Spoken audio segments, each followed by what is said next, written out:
Hey, I'm Sophie from Cubro, and this is a quick video on some tips for assessing for the threshold ramp. Number one, what mobility device is your client using? A manual wheelchair, power wheelchair, or walker. This will affect what gradient you decide on, and also you need to think about the weight limit, particularly for power chairs. What is the weight of the chair, the client, and if there is any attendant needing to use the ramp too. So also, is the client going to be using it independently? That will affect the gradient and also different functionality of the ramp. Moving to the environment, is there any external doors like this one? In which case you will need to choose a ramp that doesn't stick up above that. And then moving inside, is there a large internal threshold lip that you would need to consider a little wedge for, or either a ramp with a flip down top plate?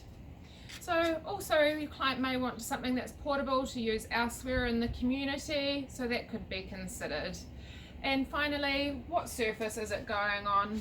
Is it uneven ground? Is there grass, etc.? So that will be something that will affect the ramp. So for any questions on that, please give us a call. We're happy to help.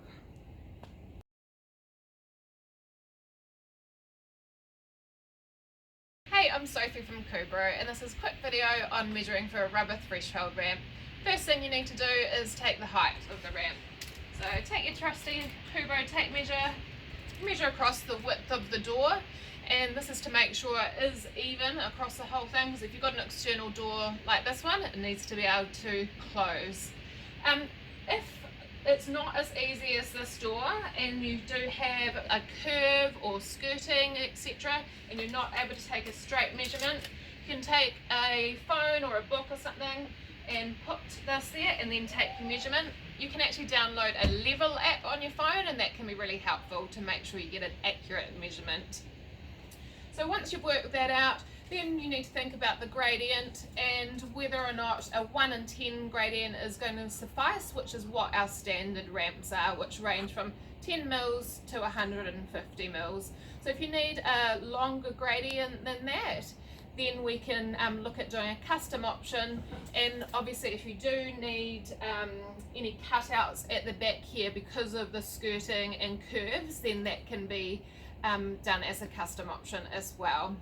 And then with the width, our standard ramps are 900 wide, and we can do wider depending on the door, or you could consider having wings on each side, and this will allow for the person to approach the ramp from different directions as well.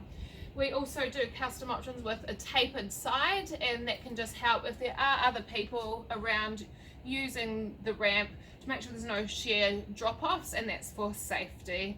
So make sure it's going to fit in your environment, check the length, check the width, and you're away to go. If you've got any questions, give us a call. Thanks.